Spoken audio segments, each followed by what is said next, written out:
స్తోత్రం స్తోత్రం స్తోత్రం స్తోత్రం స్తోత్రం స్తోత్రం స్తోత్రం స్తోత్రం స్తోత్రం. మహాపరిశుద్ధుడ, ప్రేమ కలిగిన తండ్రి, నీకు వందనాలు, స్తోత్రం చెల్లిస్తున్నావు నాయనా. గడిచిన కాలం అంతా మీ రెక్కల నీడలో దాచి ఆరోగ్యం ఇచ్చి ఆయుష్కాలమును పొడిగించి ఈ పునరుద్ధాన దినమందు నీ పరిశుద్ధమైన నామమును స్తుతించడానికి మీ సన్నిధిలోనికి మమ్మల్ని అందరినీ కూడా సమకూర్చినందుకే స్తోత్రం చెల్లిస్తున్నాం. జరుగుతున్న ఆరాధన మీ చేతుల్లోనికి సమర్పిస్తున్నాము నైనా. అయ్యా, నీకు స్తోత్రం. కూడి వచ్చిన నీ బిడ్డలందరిని బట్టి నీకు స్తోత్రం తండ్రి. ఇంక నువ్వు రావాల్సిన బిడ్డలను త్వరగా తీసుకుని రండి తండ్రి. నీకు స్తోత్రం చెల్లిస్తున్నాం. కరెంటును, సిస్టమును, వాతావరణాన్ని కూడా మీరు స్వాధీనపరుచుకున్నందుకే నీకు స్తోత్రం చెల్లిస్తున్నాం. పాటల ద్వారా, వాయిద్యముల ద్వారా మీ నామానికి మహిమ తెచ్చుకునండి. సాక్ష్యముల ద్వారా, కీర్తన భాగము ద్వారా, ఆరాధన ద్వారా మీరే మహిమను పొందమని ప్రార్థిస్తున్నాము తండ్రి. అయ్యా, నీకు స్తోత్రం. మందిరములో అడుగుపెట్టుచున్న ప్రతి బిడ్డని మీ ఆత్మ స్వాధీనములోనికి తీసుకునండి. ఆత్మతో సత్యముతో నీ ఘనమైన నామమును స్తుతించి ఆరాధించుటకు సహాయం చేయండి. అయ్యా, కూడి వస్తున్న ఒక్కొక్కరికి అవసరమవుతున్న సందేశం మీ దాసుల నోట మీరు ఉంచండి. వాక్యములో నుండి ఒక్కొక్కరితో మీరు మాట్లాడండి. వినగల చెవి గ్రహించే హృదయం ప్రతి బిడ్డకి మీరు అనుగ్రహించమని ప్రార్థిస్తూ, ఆరాధన ఆది నుండి అంతం వరకు మీరే అధ్యక్షులుగా, ప్రధాన యాజకులుగా మా మధ్యలోనికి దిగి వచ్చి క్రమంగా మర్యాదగా జరిగిస్తున్నందుకే నీకు స్తోత్రం చెల్లించుకుంటూ, సమస్త మహిమ ఘనత ప్రభావం నీకే చెల్లిస్తూ యేసు నామములో అడుగుచున్నాము తండ్రి, ఆమేన్. హల్లెలూయా.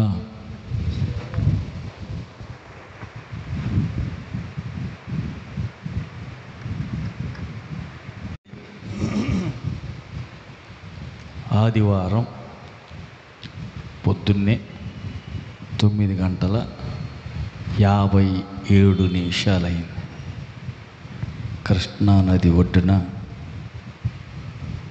యార్లగడ్డ సీతారత్నమ్మ గారు, రానక్క వాళ్ళ అమ్మ కుర్చీ వేసుకొని కూర్చున్నారు. ఈజే మ్యాథ్యూస్ గారు అని కేరళ నుంచి వచ్చిన పాస్టర్ గారు ఒకసారి మాత్రం ఆయన మన దగ్గరికి వచ్చాడు. అప్పుడు ఆ స్కూల్ దగ్గర మనం మీటింగ్ పెట్టాం. ఆ పాస్టర్ గారు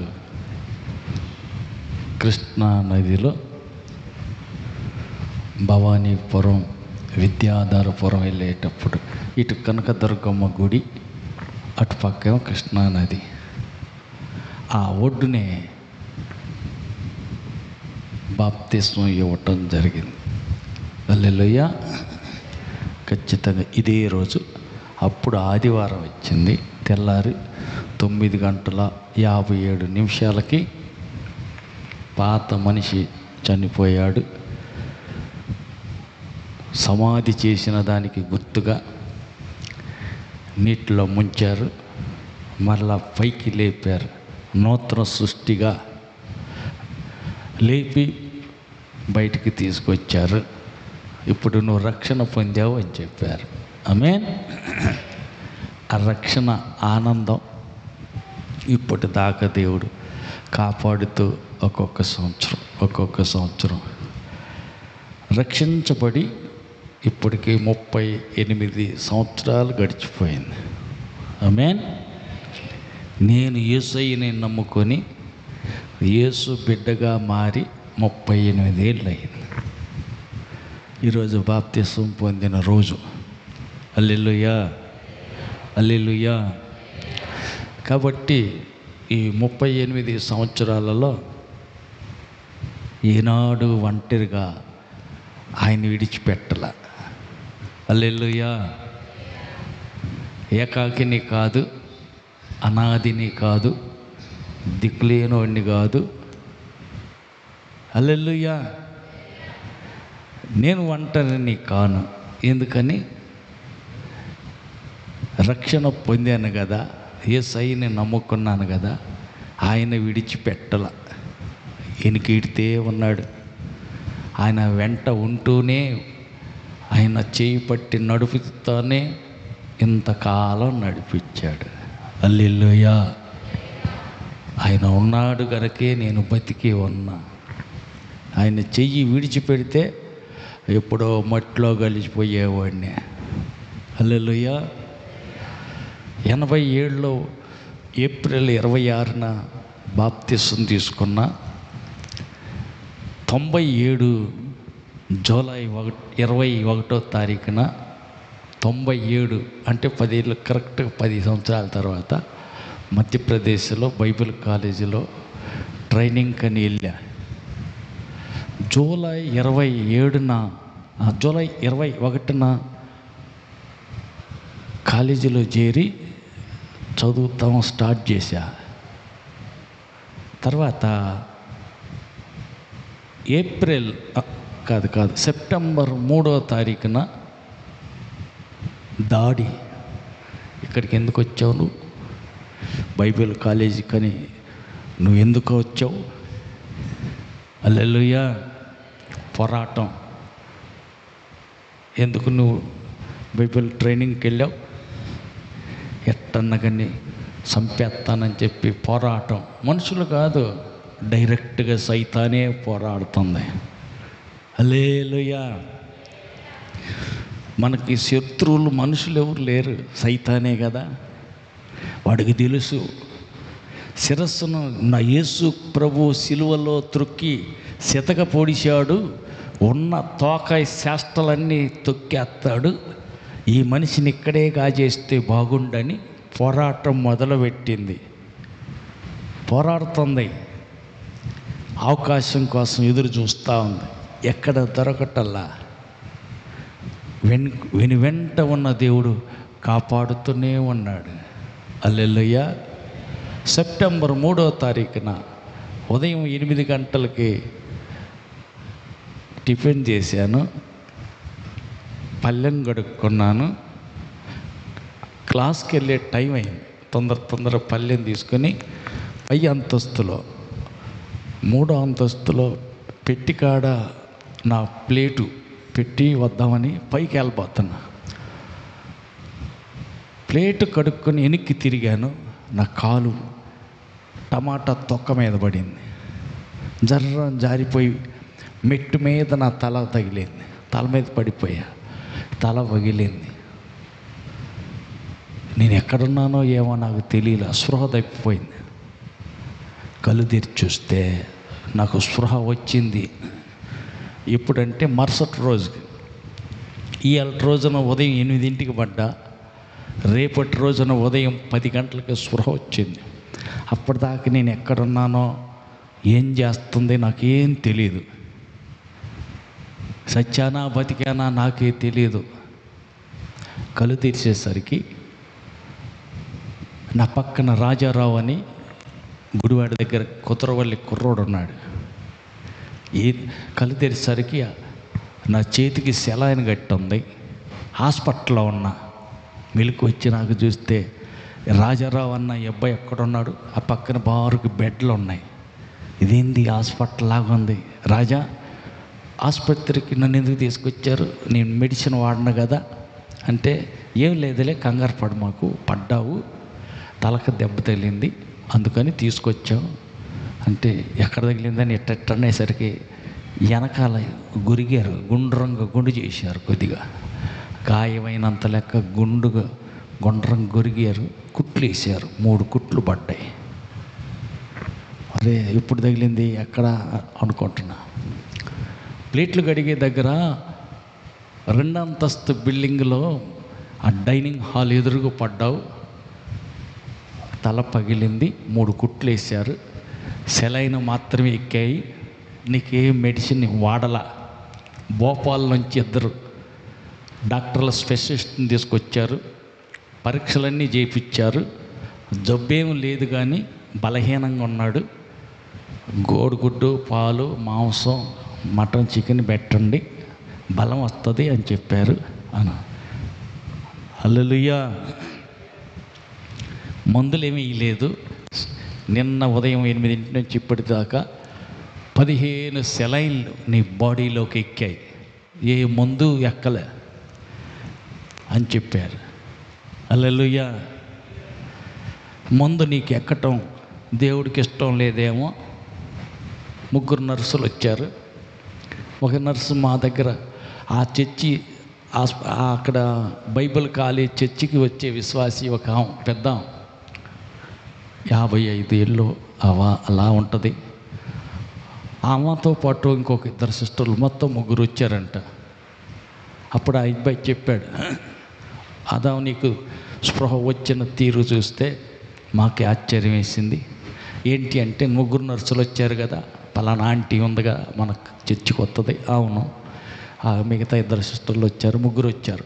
ఇంజెక్షన్ చేయటానికని డాక్టర్ చెప్పాడంట. ఆ ఇంజెక్షన్ చేద్దామని వచ్చి ఒక ఆమె ఏమో దూది రాస్తూ ఉంది. మన చర్చికి వస్తుంది, బైబిల్ కాలేజీ చర్చికి.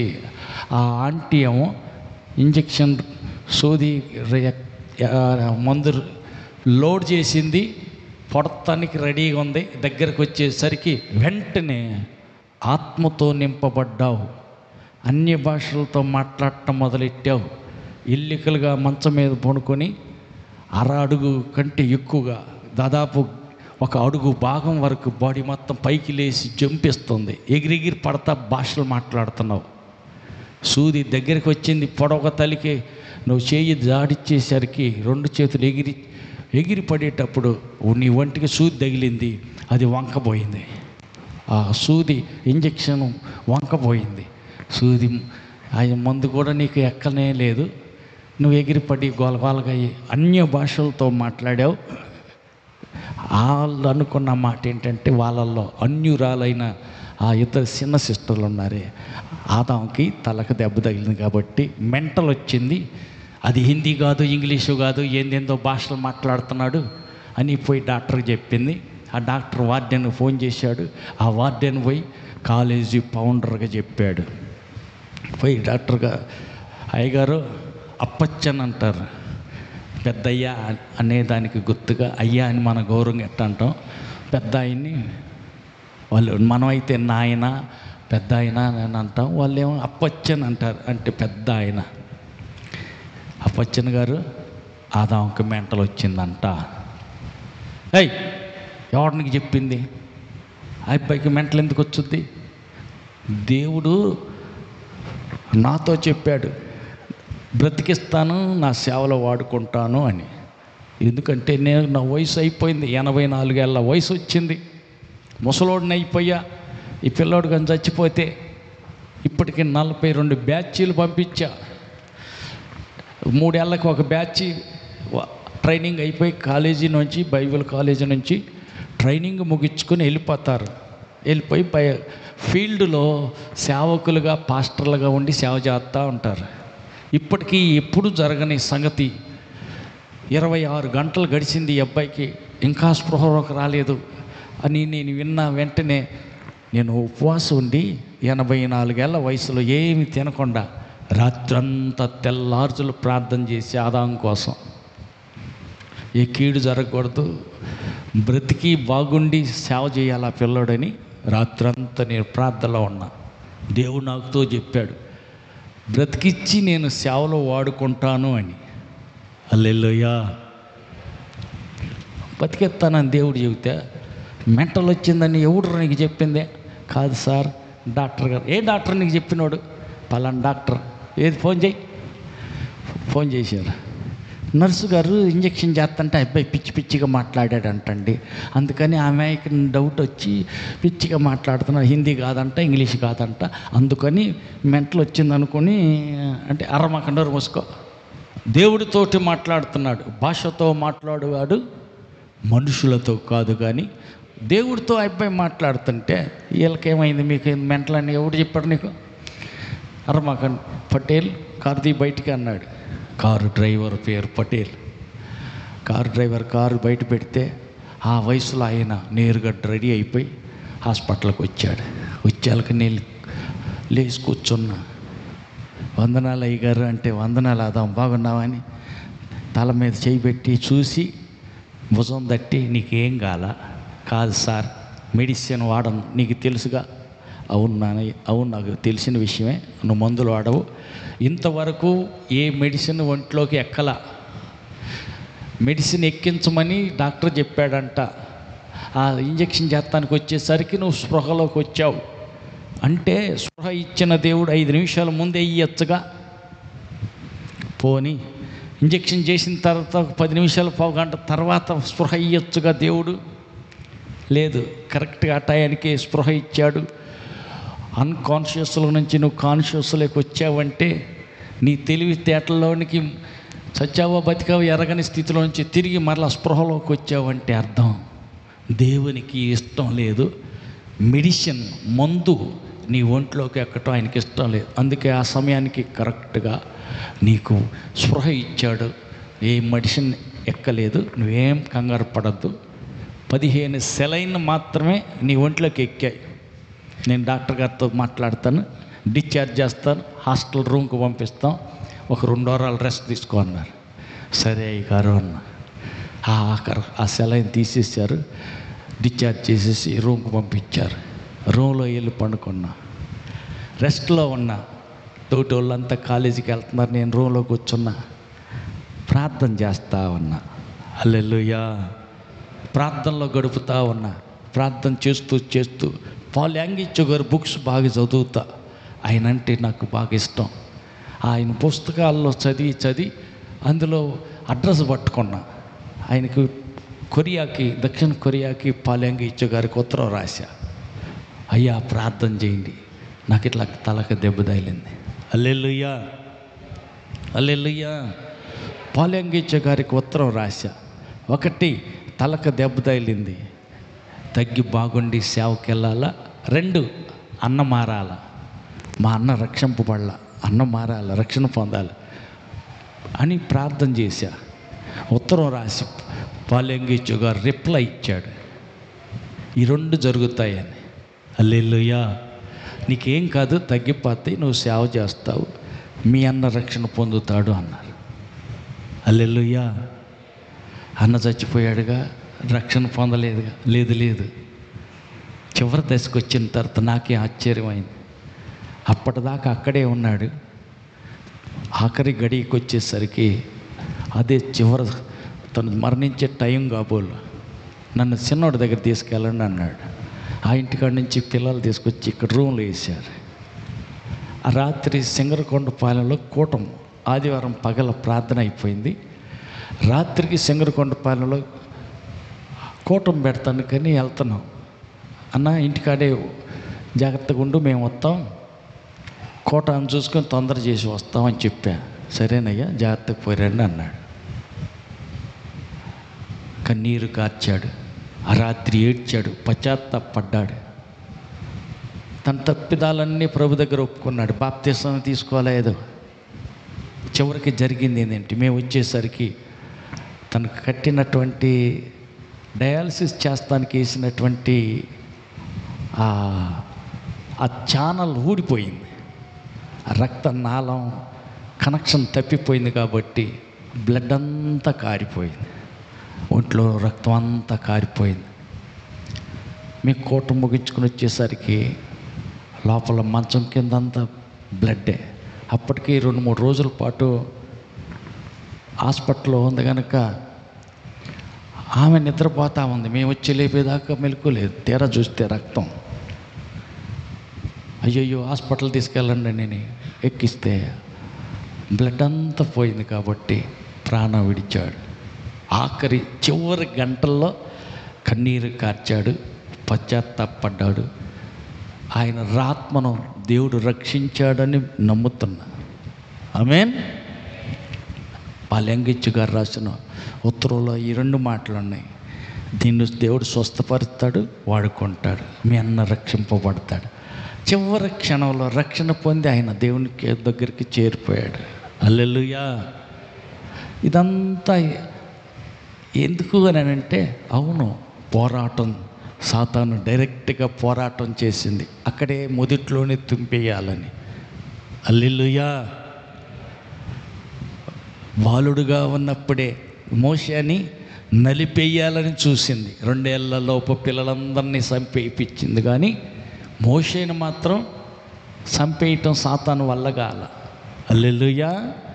యేసు ప్రభు పుట్టినప్పుడు కూడా లోకానికే రక్షకుడు. ఈయన తొలుతలో బలుడుగా ఉన్నప్పుడే నలిపేద్దామని చూశాడు. చట్టాన్ని పుట్టించారు. 2 ఏళ్ల లోపు పిల్లలందరినీ చంపగలిగారు, కానీ యేసు ప్రభుని మాత్రం చంపటం చేతగాల. ఆ దేవుని అనాది ప్రణాళిక. హల్లెలూయా. దేవుని ప్రణాళికలో, దేవుని ఏర్పాట్లో ఉన్న వ్యక్తి జోలికి వస్తే హల్లెలూయా ఏమైద్ది? ఏమవుతుంది? హల్లెలూయా, హల్లెలూయా. మొద్దుకై జోలికి వస్తే హామాను గతి ఏమైంది? హల్లెలూయా, హల్లెలూయా. అంటే సాతాను విరోధంగా పోరాటం జరుగుతుంది. దేవుని మహాకృప వల్ల ఇంత పోరాటం, ఎన్ని పోరాటాలైనా, ఎన్ని విధాలుగా సైతాను పోరాటం చేసినా యుద్ధము యుద్ధము యుద్ధము. మరి ఆయనతో యుద్ధం చేసి ఎవడైనా గెలవగలడా? ఎందుకు అనవసరంగా తన కొంపకు తను నిప్పు పెట్టుకున్నట్టేగా, అంతేగమ్మా. అవసరం అంటవా? అల్లె తెలియకనే పాపం చాలామందికి అర్థం కాదు. హల్లెలూయా. ఎంతోమంది సావు బతుకుల మధ్యలో, అనేక శాతపడి కట్టుల మధ్యలో, అనేక మంది చివరి దశలో వచ్చిన వాళ్ళు బాగుపడ్డారు, బ్రతికారు, బాగున్నారు. మా కళ్ళారా చూస్తూ వచ్చాం. ఎంతోమంది ఎన్నో అద్భుతాలు మా కళ్ళతో చూసాం. అవన్నీ జరిగాయి అంటే మనలో ఏ ఒక్కరు గొప్పతనం కాదు, కానీ హల్లెలూయా సజీవుడిగా, ఆత్మరూపిగా మన మధ్య ఉండి కార్యం చేస్తున్న ఆయన గొప్పతనమే. సమస్త మహిమ ఆయనకే చెల్లునుగాక. హల్లెలూయా. కాబట్టి మొదట్లో గుడిసి కూడా లేదు, యాప చెట్టు కిందే ప్రార్థన, చెట్టు కింద ఆదివారం ప్రార్థన జరిగేది. దేవుని మహాకృపను బట్టి ఆ ఆదివారం ఆరాధన చెట్టు నీడ నుంచి మెల్లిగా ఒక పాక వేయటానికి దేవుడు సహాయం చేశాడు. అందరు ప్రార్థన చేశారు. తలకు ఒక బాధ్యత అప్పగిస్తే, ప్రార్థన చేయండి, నువ్వు తలుపు కావాలని నువ్వు చేయి, కిటికీ కావాలి నువ్వు చేయని, అట్టా అందరు ప్రార్థన చేశారు. దేవుని మహాదయ, అందరి ప్రార్థన ఫలితంగా అయ్యా 500 ఇస్తే చిన్న పాక వేసుకుంటామని ప్రార్థన చేసాం. అప్పుడు 500, 5,000 కాదు, 500 ఇంటే ఒక పాక వేసుకుంటామయ్యా, నేను కూర్చొని ప్రార్థన చేసుకుంటామని ప్రార్థన చేసిన రోజులు ఆరంభం. దేవుడు అట్లాగే 500 కంటే ఎక్కువ ఇచ్చాడు. హల్లెలూయా. దేవుని మహాకృపను బట్టి మొట్టమొదట ఆ పాకకి పందిరేత్తానికి దానికి సిమెంట్ భీములు కావాలి. ఏటయ్యి స్తంభాలు, పిల్లర్లు కాదు, మామూలు కిందనే స్తంభాలు, సిమెంట్ పోల్స్, స్తంభాలు తయారు చేయాలి. ఆ సమయానికి దేవుడు మహాకృపలో తమ్ముడు రమేష్ ఉన్నాడు, గాంధీ బాబాయ్ కొడుకు రమేష్. అన్న సిమెంట్ అప్పుడు ఎంత, 60 రూపాయలు 50 రూపాయలు, పదన్న పోయి సిమెంట్ తెచ్చుకుందాం. సిమెంట్ తీసుకొచ్చి ఇనుం కొనుక్కొచ్చి వరుసగా 3 నిట్టాడులాగా 3 స్తంభాలు పోపించి అబ్బాయి పాప శ్రమ అంతా తీసుకుని చేసింది. నెమ్మదిగా జామాయిల కర్ర తీసుకొచ్చి తాటాకు ఒక చోట నుంచి, జమ్ము ఒక చోట నుంచి తీసుకొచ్చి నిదానంగా పాక బిగించాం. కొన్నాళ్ళకి ఆ ఊరు నుంచి దెయ్యం పట్టిన వాళ్ళు, ఈ ఊరు నుంచి శాతపడి కేసు వాళ్ళు, ఆ ఊరు నుంచి డాక్టర్ లాభలేదు అన్నవాళ్ళు తీసుకొచ్చి గుడిసెలో వేస్తూ ఉండేవాళ్ళు. బాగుపడి ఇంటికి వెళ్ళి ఆ ఊర్లో సాక్ష్యం చెబుతూ ఉంటారు. మీ అమ్మాయికి ఆడ తగ్గిందంటే అక్కడ అల్లా ఊర్లో గుడిసెలో అని అంటే, ఆ గుడిసెలోకి వాళ్ళు వచ్చి వీళ్ళు వచ్చి పట్టల మళ్ళీ పెంచాం. మళ్ళీ బట్టల ఇరుకైపోయింది, జనం పెరిగారు, మళ్ళీ పెంచాం. 3 దఫాలుగా సింగరకొండపాలెం జమ్ము కోసుకొచ్చి భువనాస్ చెరువులోనే. కొంతమంది జలకలంటే భయం, వాళ్ళు ఒడ్డును గుచ్చుకొని వామ్మో వాయో అంటుంటే ఇక్కడ కోసి మీ ఒడ్డుకు అందిస్తాం, అక్కడ నుంచి నువ్వు తీసుకెళ్ళి ఆరేయమని అదిరిపోయే వాళ్ళని ఒడ్డును పెట్టి ధైర్యం కలిగిన వాళ్ళని ఆ బురదలోకి వాగులోకి దింపి జమ్ము కోసుకొచ్చి అట్టట్టట్ట పెంచి 3 సార్లు ఆ మందిరాన్ని పెంచుకుంటూ వచ్చాం. హల్లెలూయా. ఇంకా ఇరుకైపోయింది, ఇబ్బందిగా ఉంటుంది.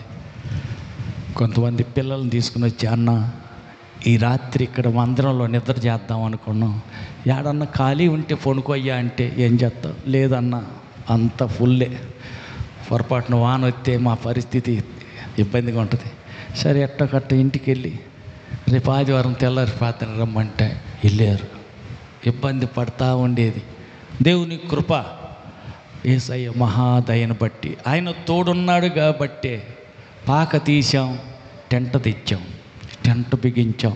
దేవుడు మనకు సహాయం చేసేదాకా టెంట్లోనే ప్రార్థన చేసుకుందామంటే సరేనన్నారు. ఒకసారి అయ్యగారు వచ్చాడు బెంగళూరు నుంచి, సాబు గారు వచ్చారు. ఆదివారం ఆరాధన ఎండలోనే జరుగుతుంది. ఎండ ఉన్నట్టుండి ఎండ పోయింది, పటపట వర్షం కురిసింది. బైబిల్లో పుస్తకం మరి బట్టలు అన్నీ తడిచిపోయినాయి. ఒక్కల గదిలాళ్ళ తడుతానైనా అలాగే వెంటనే ఉన్నాడు. ఆయన వెత్తరపోయాడు. మా బెంగళూరులో కానైతే ఇంత వాన గురితే ఒక్కళ్ళు ఉండరయ్యా, అందరు వెళ్ళిపోయేవాళ్ళు. ఓ పెగ్గ మీ వాళ్ళు కనిపెట్టుకుని ఉన్నారు. దేవుని కృపయ్య, దేవుడు వారికి నిరీక్షణ ఇచ్చాడు. తడుస్తూ ఉంటే దేవుడు చూస్తూ ఊరుకుంటాడా? హల్లెలూయా. కాసేపటి కల్లా మళ్ళీ ఎండ వచ్చింది, తడిచిన బట్టలన్నీ ఆరిపోయింది. దేవుని పిల్లలు పడిన బాధలు ఆగిసాట్లు చూచుచున్న దేవుడు జ్ఞాపకం చేసుకునే దీన స్థితిని ఇంత మందిరాన్ని ఇచ్చాడు. ఆమేన్. దీని వెనక ఒకళ్ళిద్దరు పడిన కష్టం కాదు, ఒకళ్ళిద్దరికి పెట్టిన ఖర్చు కాదు. అనేకులు కడుపు కాల్చుకున్నారు, కన్నీరు గార్చారు, రాత్రింబగళ్ళు నిద్రాహారం లేకుండా చాకిరీ చేశారు. హల్లెలూయా, హల్లెలూయా. ఇంటికాడ తిన్న పల్లెం గడగని ముట్లూరు బాబురావు గారు వల్లాపల్లి నుంచి వచ్చాడు. బాయ్ ఆ పని చేయండి, ఈ పని చేయండి అంట బొచ్చలు మోసాడు. ఇంటికాడ ఏ పని చేయడు, కానీ మందిరంలో మాత్రం కష్టపడ్డాడు. హల్లెలూయా. కౌంటర్ నాగేశయ్య గారు చాలా శ్రమ తీసుకొని పిల్లలందరిని పోగు చేసి, అయ్యా ఈ పని కానివ్వండి, ఆ పని కానివ్వండి, వెనకుండి పిల్లల్ని పురుకొల్పుతూ దేవుని మహాదయ, పని పూర్తి అయ్యిందాకా నిద్రపోయేది లేదు. శ్రద్ధగా దృష్టి పెట్టుకుని నిలబడి చేశారు. అనేక మంది ఈ రీతిగా కష్టపడిన ఫలితంగా ఈరోజుకు దేవుని మహాదయ వల్ల విశాలంగా 100 మంది వచ్చి పనుకున్న ఇబ్బంది లేదు. సరిపడా మందిరం దేవుడు ఇచ్చాడు. దీనంతటికి కారణం ఏంటంటే ఆయన రక్షించుకున్నాడు. హల్లెలూయా. నన్ను రక్షించిన దేవుని వెనక ఉద్దేశం ఉంది. 50 సంవత్సరాల క్రితం శనగోవిందరెడ్డి గారు ఇక్కడ రాతి కట్టడం ఒక మందిరం కట్టాడు, సేవ ప్రారంభించారు. హల్లెలూయా. అది మొండి గోడలుగానే దాదాపు 72 నుంచి 1972 నుంచి ఆ మొండి గోడలు అట్టనే ఉన్నాయి. ఇక తర్వాత పాక తీసి మన మందిరం కట్టుకోవడం మంచిదని దేవుని చిత్త ప్రకారం ఆయన ప్రణాళిక కాబోలు. హల్లెలూయా. ఆయన ఉద్దేశం అలాగుంది కాబోలు. పెళ్ళి లేని శనగోవిందరెడ్డి గారు స్టార్ట్ చేశాడు. పెళ్ళి పెటాకులు లేని నన్ను నిలబెట్టి ఆ పని పూర్తి చేశాడు. ఇప్పుడు మందిరం అంతటికి పునాది రాయి ఎక్కడి నుంచి వచ్చిందంటే అప్పట్లో 100 రూపాయలకి కొట్టించి అంత కట్టడం కట్టించాడు. అది పావలానో 10 రూపాయి ఉంటుందో, పెద్ద సైజు రాయిలు. ఆ రాళ్ళు ఇప్పటికీ ఈ పునాది మొత్తం ఈ రాయి అంతా ఆయన తెచ్చి కట్టించింది. హల్లెలూయా. కొన్నిసార్లు దేవుని ప్రణాళికలు, దేవుని ఉద్దేశాలు మన కంటికి కనపడవు, చెవికి వినపడవు, హృదయానికి గోచరం కావు. హల్లెలూయా. కాబట్టి రక్షించుకున్న ఆయన రక్షణలో నిలబెట్టి కాపాడుతూ ఇంతకాలం నడిపిస్తూ వచ్చాడు. హల్లెలూయా. వీటన్నిటికీ సమస్త ఘనత, మహిమ, ప్రభావం ఎవరికి? దేవునికే చెల్లునుగాక. ఒకేసారి మొన్న 5 ప్రవక్తలు వచ్చారు కేరళ నుంచి. ఏం అర్థం కాలే. 5 ఒక్క రూమ్లోనే కుక్కేసాం. ఈ చివరి నుంచి ఆ చివరికి పాపం ఆయనకి 2 నెలలే అయిందంట. ఐజాక్ తెరియన్ గారికి గుండె ఆపరేషన్ చేయించుకొని వచ్చాడు. పండుకోలేకపోయాడు, ఇరుకిరుగ్గా ఉంది. ప్రత్యేకంగా ఏ రూము లేదు, ఏమి అర్థం కాల. వాళ్ళందరికీ ఆ ఒక్కరే రూమ్లో ఎట్టగా సర్దుకోండి అయ్యగారు అని చెప్పేసి ఆ బాత్రూమ్ పైన టాపు లేని పైన రేకులు ఎగిరిపోయినాయి. ఆ రేకులు లేని ఆ పైన ఒక్క పోతా ఉంది, ఎండగాస్తా ఉంది. ఆ రూమ్లోనే ఆ పైన ఎట్టగా నేను తలదాచుకునేది. ఈ 5గురిని అక్కడే పెట్టి 3 రోజులు కూటాలు. దేవుని మహాదయ వల్ల చక్కగా ఆశీర్వాదంగా జరిగినాయి. అయ్యగారు వాళ్ళు ఈ దీన స్థితిని చూసి, వాళ్ళు పడ్డ బాధ అగసాటులు చూసి దేవుడు జ్ఞాపకం చేసుకున్నాడు. పైన మరొక 4 రూములు కట్టడానికి దేవుడు కృప చూపించాడు. హల్లెలూయా. చివరికి వచ్చి మళ్ళీ రేపు అయ్యగారు 5వ తారీఖు కల్లా సుఖ్సేన్ గారు వస్తున్నారు. ఆయన వచ్చేసరికి ఆ కుర్ర పని కూడా పూర్తి కావాలి. ప్రార్థన చేయండి. హల్లెలూయా, హల్లెలూయా, హల్లెలూయా. కాబట్టి దేవుడు తోడై ఉన్నాడు కాబట్టి ఇదంతా జరుగుతూ వచ్చింది. ఆయన తోడు లేకపోతే ఏమైనా వల్ల ఇద్దా? పక్క వాళ్ళని అడగండి. నీ జలుబు నువ్వు తగ్గించుకోవటం నీ చేత ఇద్దా? హల్లెలూయా. కాదు, మన వల్ల కాదు. కనుక ప్రియులరా, దేవుని మహాకృప, ఆయన సన్నిధి ఇక్కడ ఉంది కాబట్టి, ఆయన తోడై ఉన్నాడు కాబట్టి ఒక్కొక్కటిగా ఆయన జరిగించుకుంటూ నేనున్నానని, నేను ఇక్కడే ఉన్నానని రుజువు చేసుకుంటూ వస్తున్నాడు. ఆమేన్. కాబట్టి మనం ఎవరికి భయపడకపోయినా ఒక ఆయనకి భయపడాలి. ఎవరికి భయపడాలంట? యేసయ్యకి భయపడాలి. హల్లెలూయా, హల్లెలూయా. మరి కాసేపు మోకరించి ఇంతకాలం ఇన్ని జరిగిస్తూ వచ్చిన యేసయ్యకి కొద్ది నిమిషాలు ప్రార్థన చేసి వందనాలు అయ్యా అని చెబుతామా? ఆ రోజుల్లో ప్రారంభ దశలో సుఖ్సేన్ గారు వస్తే ఫ్యాన్ లేదు, కరెంటు పోయింది. లుంగి ఒకటి కట్టుకుని లుంగి ఎదురించుకుంటా ఉండేవాడు. చెమట పోతుంటే ఏం చేస్తా, మనకంటే అలవాటు. వాళ్ళేమో ఏసీలో ఉండేవాళ్ళు. నేను కూడా అక్కడ యాప్ చెట్టు కిందనే బయట గుడిసెలో కుదరక నిద్ర పట్టక ఆయన బయటకు వచ్చేసి విసురుకుంటా ఉంటే నేను కూడా పోయి ఆయనతో పాటుగా పక్కన ఇంకొక చేసుకుని కూర్చున్నా. తెల్లారి గట్ల 3 ఏమో కరెంటు వచ్చింది. అమ్మ అని చెప్పి అప్పుడు వెళ్ళి ఆ వెనక గదిలో, వంట గదిలోనే ఎలికలు అన్నీ సామాను అన్నీ అక్కడే ఉంటాయి. ఆ గదిలోనే ఆయనకి మంచం ఎత్తే ఆ మంచం ఎక్కడ కాలుకి గిలకల పై దాకే వచ్చేది. సాంతం కాలు మొత్తం తల నుంచి కాళ్ళ దాకా సరిపోయి అంత పొడుగట్టు మంచం కాదు. హల్లెలూయా, హల్లెలూయా. అడ్జస్ట్ అయ్యారు, సర్దుకుపోయారు. గిద్యోను గారు వచ్చారు, ఆయనకు కూడా అదే మంచమే, సర్దుకుని పోయారు. అలా సర్దుకుని పోయే వాళ్ళు మాత్రమే మన దగ్గరికి వస్తూ పోతా ఉన్నారు. పాపం చాలాసార్లు అమ్మగారు, మిగతా వాళ్ళు ఎవరు బయటపడి అడగలేరు, కానీ గిద్యోనయ్య గారి భార్య మాత్రం రాజీ పడేది ఉండదు, అడిగేస్తుంది.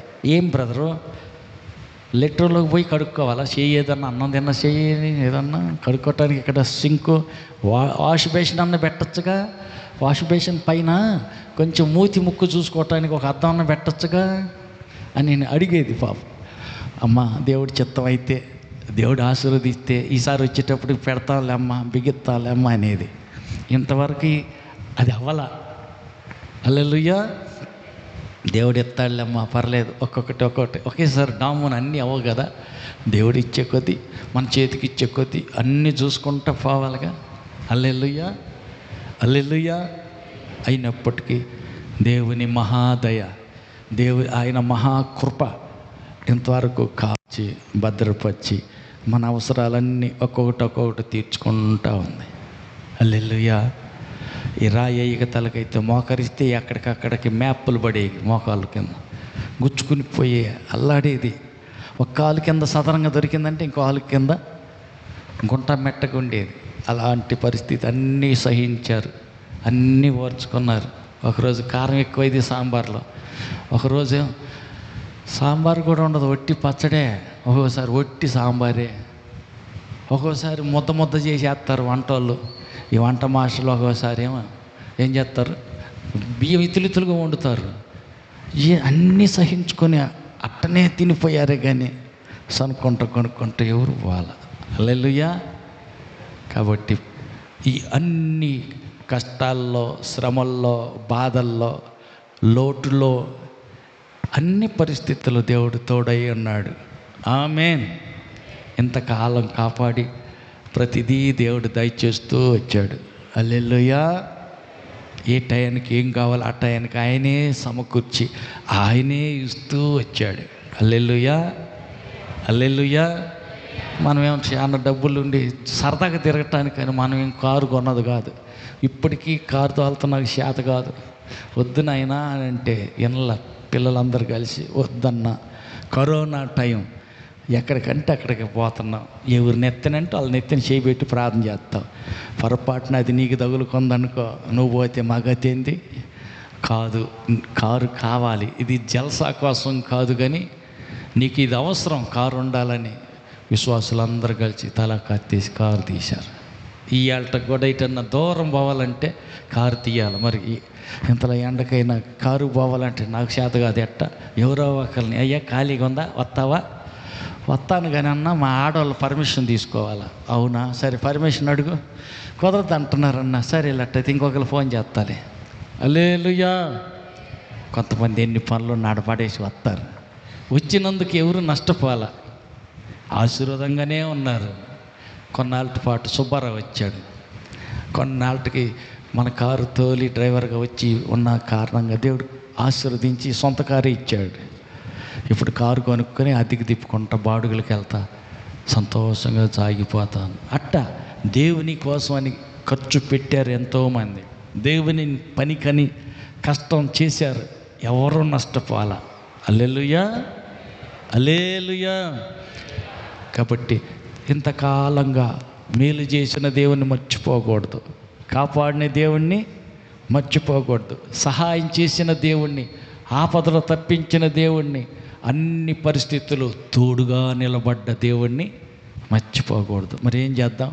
మోకరించి చేతులెత్తి కొద్ది నిమిషాలు, యేసయ్యా నువ్వు కాపాడినందుకు స్తోత్రం, నువ్వు ఆరోగ్యం ఇచ్చినందుకు స్తోత్రం, మంచి మందిరం ఇచ్చినందుకు స్తోత్రం, గాలి కింద ఫ్యాన్ కింద కూర్చోమని చక్కని గాలి ఫ్యాన్లు ఇచ్చినందుకు స్తోత్రం. హల్లెలూయా. అన్ని పరిస్థితులను బట్టి స్తుతించుదాం, అందరూ మోకరించుదాం. ఆయన చేసిన మేళ్ళన్నింటి బట్టి కృతజ్ఞతాస్తుతులు చెల్లించుదాం.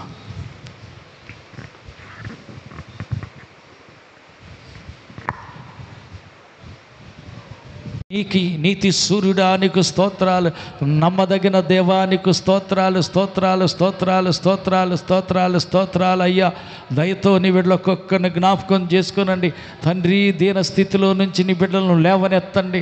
గుప్పిలి విప్పిన ప్రతి ఒక్క వ్యక్తికి, ఖర్చు పెట్టిన ప్రతి ఒక్క వ్యక్తికి, ఖర్చు చేసిన కష్టం చేసిన ప్రతి వ్యక్తికి అనేక రెట్లు ప్రతిఫలం ఇచ్చి, దేవా మేము విత్తిన విత్తనం ఏది వ్యర్థంగా పోలేదని, నూరంతల ఫలం ఇచ్చువాడు అని ప్రభువా మీరు కార్యం చేస్తూ నిరూపిస్తూ వస్తున్నందుకై స్తుతిస్తున్నాం. స్తోత్రమయ్యా, స్తోత్రమయ్యా, స్తోత్రమయ్యా. స్తోత్రాలు, స్తోత్రం, స్తోత్రం, స్తోత్రం, స్తోత్రం, స్తోత్రం, స్తోత్రమయ్యా. కృపగల తండ్రి, దయాళుడైన దేవానికి స్తోత్రాలు, వందనాలు, వందనాలు, వందనాలు, వందనాలయ్యా. కనికర పూర్ణుడా, కృపగల తండ్రి, జాలిగల దేవానికే స్తోత్రం, స్తోత్రం, స్తోత్రం, స్తోత్రం, స్తోత్రం, స్తోత్రం, స్తోత్రం, స్తోత్రం, స్తోత్రం, స్తోత్రం. మహిమగల నీ రాక కొరకై నీ బిడ్డల కుటుంబ సమేతంగా సిద్ధపరచమని పేరు పేరున నీ బిడ్డలందరినీ నీ చేతులకు అప్పగిస్తున్నాం. శుద్ధీకరించండి, పరిశుద్ధపరచండి, ఆశీర్వదించండి, ఆటంకాలు కొట్టివేయండి, సాతాను తంత్ర కుయుక్తులు లయపరచండి, అంధకార శక్తుల ప్రతి అధికారం నుంచి, సాతాన పాతాల శక్తుల యొక్క ప్రతి ప్రభావం నుంచి నీ బిడ్డలను విడిపించండి. వారికి ఇచ్చిన పంట పొలాల్లో ఆశీర్వాదం దయచేయండి. వారికి ఇచ్చిన దేవా రెక్కల కష్టార్జితంలో దీవెన దయచేయండి. వారు అడుగుపెట్టు ప్రతి పనిలో, వారు చేసే ప్రతి ప్రయత్నంలో నీ బిడ్డలు సఫలులగునట్లు, విజయులగునట్టు కృప దయచేయండి. నీ కొరకై త్యాగం చేసిన, సమర్పించుకుని తమ జీవితాలను నీ పనిలో ప్రయాసపడిన ఏ ఒక్క వ్యక్తి నిరాశతో మిగిలిపోకూడదు నాయనా. అనేక రెట్లు ప్రతిఫలం నీ బిడ్డలకు దయచేయి. ఆరోగ్యవంతులుగా ఆశీర్వదించండి. ఏ వ్యాధి వారి శరీరం పైన ఎలుబడి చేయకూడదు నాయన. ఏ సమస్య వారి కుటుంబాల్లో వారిని సతాయించకూడదు నాయన. ఏ విధమైన సాతాను దురాత్మ శక్తులు ఎంత మాత్రం బిడ్డల మీద దేవా విజయం సాధించకూడదు నాయన. అత్యధికమైన విజయులై నీ బిడ్డలు సమస్త శోధనలో, ప్రతి పోరాటంలో ప్రతి ఒక్క వ్యక్తి నీ యందు విశ్వాసం ఉంచి నీ కొరకు ప్రయాసపడిన నీ బిడ్డలు ప్రతి పోరాటంలో విజయవంతులగుదురుగాక. అపజయం ఎరగని జయశీలులై జయ జీవితం గడుపుదురుగాక. ప్రభు నీ బిడ్డలకొక్కరు మీ చేతులకు అప్పగిస్తున్నా. పేరు పేరు చొప్పున దీవించండి. మందిరం కోసం దేవా, నీ సన్నిధి కోసం నీ మీద ఉన్న ప్రేమతో వారు ప్రయాసపడిన, వారు ఖర్చు చేసిన, కష్టం చేసిన దేవా నీకు స్తోత్రం. వారు చేసిన ప్రతి ప్రయాసకు, ప్రతి పరిచర్యకు తగిన ప్రతిఫలం నీ బిడ్డలకొక్కరు అనుభవించుదురుగాక. 100 రెట్ల ప్రతిఫలం వారు పొందుకొందురుగాక.